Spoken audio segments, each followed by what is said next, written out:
I'm Titus Murray from Southern Highland Structural Geology. This is some work that I've done with Bill Power from Power Geoscience. He's based in Perth in Western Australia.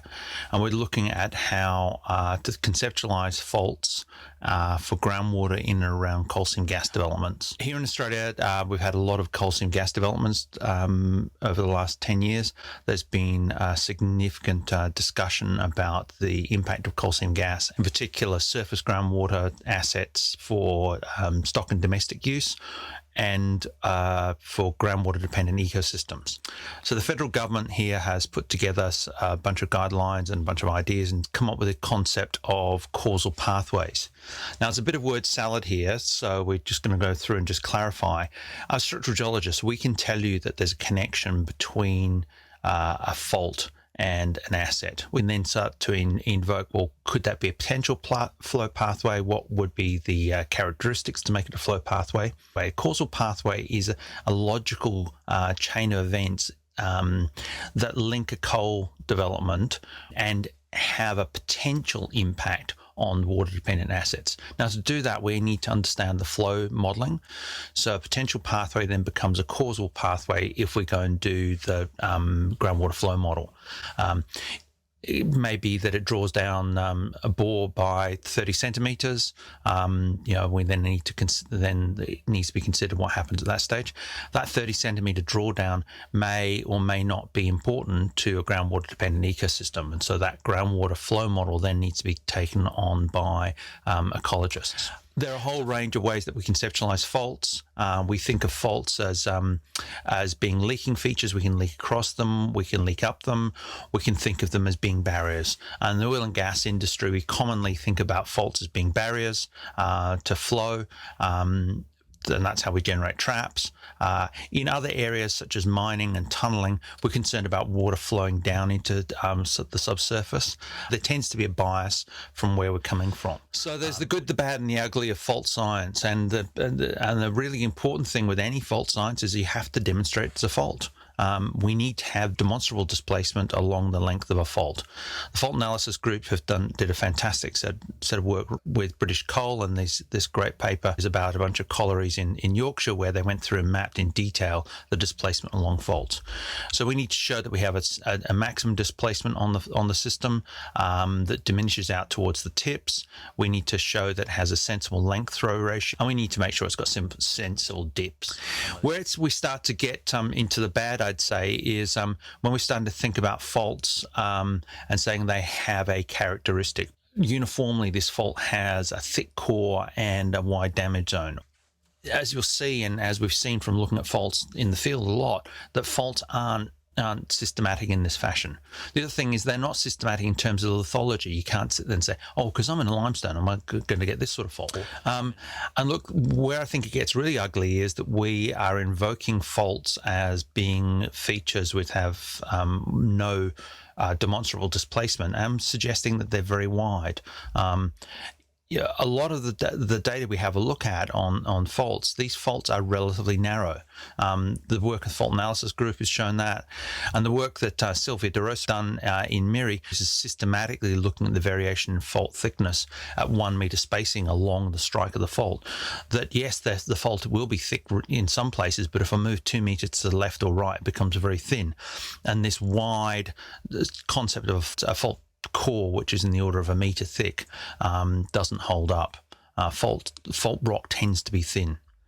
So when we have a look at faults in the field, we've got ourselves layers in the footwall, we've got layers in the hangwall down thrown over the fault surface, and that the geologist's view. We can then start to think about, well, what potential hydrogeologic features would we have in this system? We can start to catalogue that. Well, look, we've got ourselves fractures. These are bed-bounded fractures. We've got ourselves aquitards, and we've got aquifers, and we might have fault rock.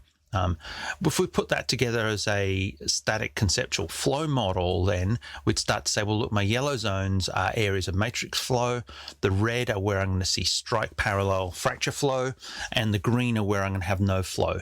So effectively, I can't flow into the aquitard, but I can flow across this area of reduced permeability across this little window, whereas this window down here is much bigger, and so it's going to have a larger area of And that geometry as well as the flow features is vitally important. This is the area that in Miri that Sylvia and I worked on, and it looks like a fantastic wide fault zone, 60-meter throw fault, textbook.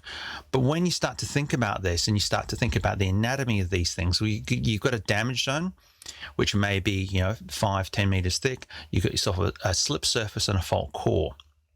Now, if you think about this in terms of the overall scale of the fault, we can start to use length throw ratios, and we can start to use, the fault analysis group's done a really good job of these displacement thickness cumulative frequency plots. So if I have myself a 50-meter throw fault, that will generate me something like a 20-meter wide damage zone. And if I'm really going for it, I might have a 50-centimeter thick fault core. And Sylvia's stuff and the stuff we saw in this outcrop in Miri, it's more like 10-centimeter fault core. Now, the length of that feature is going to be somewhere between 2.5 kilometers and 5 kilometers. Now, if you take the ratio of the length to the fault core thickness, that gets us a ratio of about 0.02. To put that in context, if I take my telephone bill here, this is an A4 piece of paper, it's 300 millimeters in length this way, and its thickness is 0.05 millimeters. And that gives me the same ratio. So that is as three-dimensional as this fault in Miri is.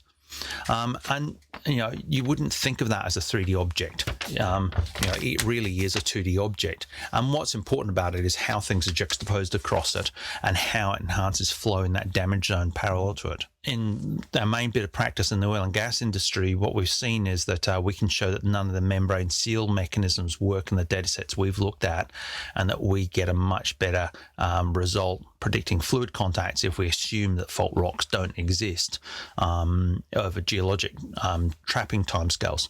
So we're saying, well, look, faults are going to tend to leak across areas where we've got sand on sand or aquifer and aquifer juxtaposition. So these are the things I need to do a fault analysis when I'm considering hydrogeology.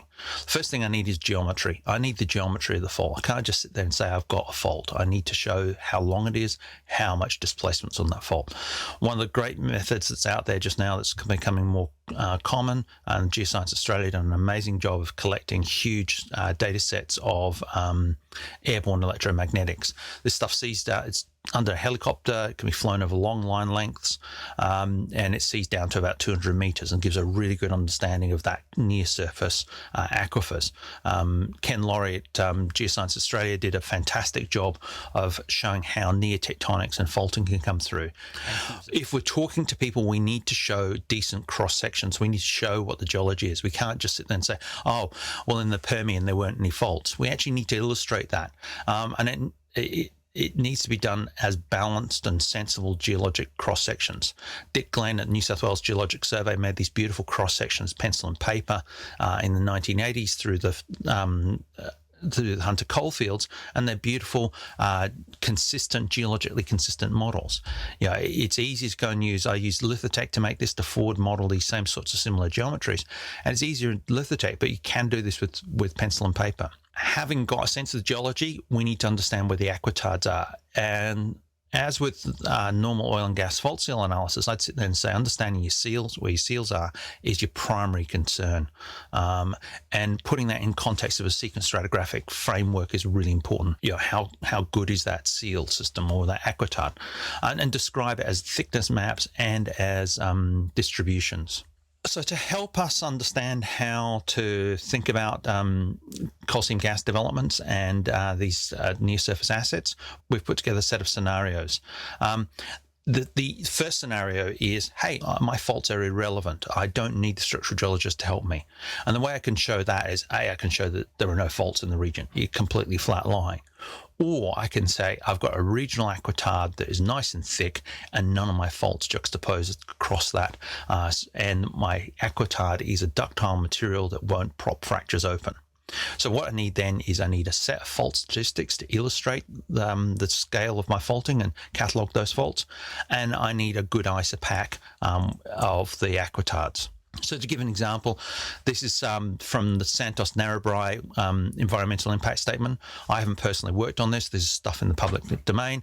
So what Santos are proposing is to develop a set of coal seams in Narrabri in here. And sitting on top of it are a set of aquifers that are important to the Namoi River and a set of aquifers related to the Great Artesian Basin. Information from the Geologic Survey, and I can see I've got a Narrabri shale, which is a mean 141 metres thick. Santos have done a good job of giving us an understanding of what our aquitards are. So they're calling Narrabri and the Digby as an aquitard. So that's these units in here. And so I've got myself 173 metres of aquitard with standard deviation of 45 metres. They've got a depth structure contour map. Unfortunately, it's of the Maules Creek down low in the system. Ideally, I'd be wanting to see a depth structure contour map base of the aquitard. But nonetheless, I can see with my 40-metre contours, I might be getting in the order of 80 metres displacement on some of these faults. And so I can use a length throw ratio to sit there and say, none of these faults are going to have enough displacement to juxtapose the 173 metres of in there. And so then if I start to look at my assets, the blue assets are the river asset, the yellow is irrigation, and the green are park assets. And so we can start to say, well, look, none of these faults are anywhere near those. This is the development area in here. This is the development area in here. The maximum thickness of everything sitting in here. So we can start to put together a conceptual model saying, no, these faults actually aren't important. So that's scenario one. Scenario two is I don't have regional aquitard. I've just got a stack of aquifer, rock aquifer or coal seam, and as I draw it down, what's going to happen is I change the pressure in there. My pressure response is going to be preferentially travel parallel to the fault and the fault damage zone. So this is the damage zone in the fault in Miri that Sylvia and Zoe Chipton did a fantastic job of cataloguing and describing. And my flow is going to be in and out of the page parallel to that fault zone. This is again a project I haven't worked on, this group called Senex in Queensland, where they're looking at the Walloon coal measures as coal seam gas development. The developments in the red squares in here. They've got themselves a nice geologic section which shows the Walloon coal measures is dark grey colour. They've got a really good outcrop map that shows where this is. And the issue we've got here is we've got obvious faults sitting in here. We've got the coal measures at surface. There's no aquitard between them and any near surface assets. Now their assets are actually further away. They're well outside the lease boundary, but we can start to say, well, what effect would the faults have in this? If we have a look at the coal, this is the coal measures. You can see that it's pretty finely bedded. It's not a fantastic coal resource at all for mining, but it does have a lot of gas in it. And what we can see in there is, well, we're not going to propagate lots of fractures because of the mechanical stratigraphy. They're going to be very much bed bounded, and they're not going to be going through the whole system. So that means that features like this in here are going to have fracture transmissivity along strike. What we need to do for this fault in here is you can see we've got changes in strike. We need to go and look for the displacement along there. Is that a lateral relay ramp? Can we show and demonstrate that these systems aren't connected through changes in displacement? Produced a table of aquitard and aquifer thicknesses, minimum, most likely, and mean. We just need to do a proper study on this one to understand the displacement along that fault. The final scenario, which becomes a little bit harder, but it's not that bad, is we have multiple aquifers.